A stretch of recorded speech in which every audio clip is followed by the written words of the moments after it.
विषयी, बरोबर आहे?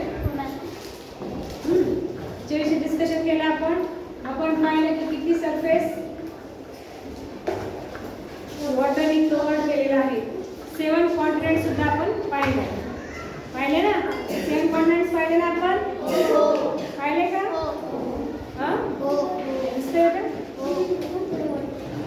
दिसते ना 7 कॉन्टिनेंट्स? नक्की? So let's start the new point. Surface water. काय पॉइंटचं नाव? Surface water. आता सरफेस वॉटर म्हणजे काय? जमिनीवरून वाहणारं पाणी. सरफेस वॉटर म्हणजे काय? जमिनीवरून वाहणारं पाणी. So there are many streams of water flowing over the land. This water is not salty but fresh. These water streams may be reeds, brooks, streams or rivers. आता ते पिक्चर काय दिसते तुम्हाला बघा? पिक्चर काय आहे? आता त्या पिक्चर मध्ये तुम्हाला काय दिसतंय? ऑब्झर्व करा आणि तोडून सांग.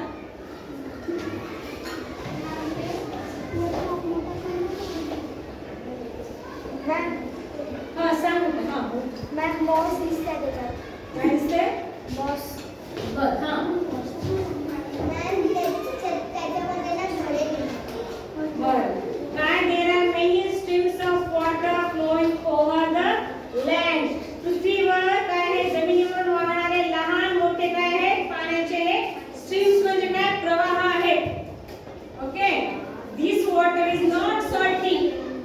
ते पाणी कसं आहे? खारट नाहीये. खारं पाणी कशाचं असतं? ओशनचं असतं. सीचं असतं. बरोबर आहे? इथं आहे का? नाही. हे वॉटर कसं आहे? फ्रेश आहे. सॉल्टी नाहीये. बरं ते वॉटर फ्रेश आहे, सॉल्टी आहे, मग ड्रिंकिंग वॉटर मध्ये येईल का ते? नाही. सॉल्टी नाहीये, फ्रेश आहे. ड्रिंकिंग वॉटर मध्ये येईल ना? त्याच्यात ना फ्रेश वॉटर आणि ठीक आहे, कळतंय? Then these water streams may be कुठले आहेत? रील्स आहेत. Rills means what? सांगा. ओहळ. ब्रुक्स म्हणजे ओढा. स्ट्रीम्स म्हणजे नदी. रिवर. सॉरी, स्ट्रीम्स और रिवर. रिवर आहे लक्षात ठेवायचं सांगू.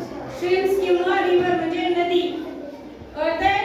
रील्स, बुक, स्ट्रीम्स और रिवर काय आहे? फ्रेश वॉटरचे सोर्सेस आहे. There are many streams of water flowing over the land. पाण्याचे प्रवाह पृथ्वी तलावर बऱ्याच ठिकाणी आहेत. बट ते कसे आहेत? स्वीट आहे टेस्टला. गोडा पाण्याचं म्हणतो आपण. एक खारं पाणी असतं, एक गोडा पाण्याचा आपण काय म्हणतो? स्रोत आहे म्हणतो. सो गोडा पाणी म्हणजे काय? त्याच्यामध्ये सॉल्टी नाहीये, सॉल्ट नाहीये, खारटपणा नाहीये. आणि दुसरं काय? फ्रेश म्हणजे पिल्यावर आपल्याला एकदम ताजं आपल्या बॉटल मधलं पाणी पिल्या असं होतं का? नाही. पाणी आपल्याला छान वाटतं, आपली तहान सुद्धा भागते. कळालं? हे दिसतं एवढं आलेल्या. चला पुढचं पाहू. This water is not salty but fresh. These water streams may be rills, brooks, streams or rivers. Rills are the smallest and rivers yes. पहा, rills are the smallest and rivers the biggest. rills काय आहे? Over काय? छोटा part आहे वॉटरचा. आणि river कसा आहे? मोठा पार्ट आहे. Rills, brooks, rivers join each other to form rivers. आता हे rills, brooks, streams join each other to form a river. हे सगळे एकमेकांना जोडले जात आहेत आणि त्याच्यापासून काय तयार होते? रिव्हर. रिव्हर मीन्स नदी. River is join to make a bigger river are called tributaries. म्हणजे या नद्या, उपनद्या एकत्र येऊन एक मोठी नदी तयार होते. कळतंय? एक मोठी काय नदी तयार होते. कळालं का?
ओशनला जाऊन भेटते. कळालं? कुठं भेटते आहे का? ओशनला जाऊन भेटते. त्रास झाला का बाळांनो? एवढा एक पॉईंट घेऊ म्हणतात का? Next, a water body formed by water collecting naturally. मग a water body formed by a water collecting naturally in a low-lying area of land is called a lake. Lake म्हटल्या सरोवर. आपल्याकडे आहे एक सरोवर. उलटा पाठ झाला. वेट झालं. कुठलं? लोणार. Very good. लोणारचं सरोवर आहे आपल्याकडे. हे लोणारचं सरोवर आहे. कळालं? हा जो पिक्चर आहे तो लोणारच्या सरोवराचा पिक्चर आहे. समजलं? So water body formed by water collecting naturally. हे वॉटर कसं आहे? नॅचरली कलेक्टेड आहे. नॅचरल फेनॉमेना अपर झाला आहे. त्यामुळे वॉटर कलेक्ट झाला आहे स्पेसिफिक खड्ड्यासारख्या ठिकाणी. मग हे उल्कापात झाल्यामुळे होऊ शकते, एखादा ॲस्ट्रॉइड पडल्यामुळे होऊ शकतो. ओके, हे नॅचरली जे वॉटर आलेलं आहे ते एका विशिष्ट एरियापुरतं सीमित आहे. म्हणून त्याला आपण काय म्हणतो? लेक म्हणतो, सरोवर म्हणतो.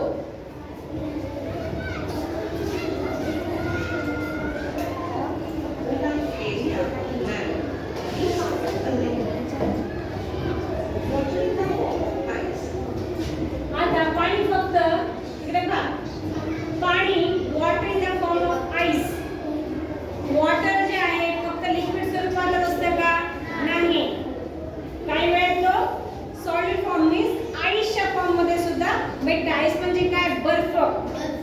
फ्रीज मध्ये आपण काय करतो?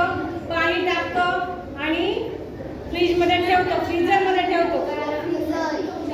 गारा पण फ्रीझर मध्ये ठेवल्यावर 2-3 घंटे जेव्हा आपण बाहेर काढतो काय दिसतं? क्यूब झालेले. आईस क्यूब दिसतं की नाही?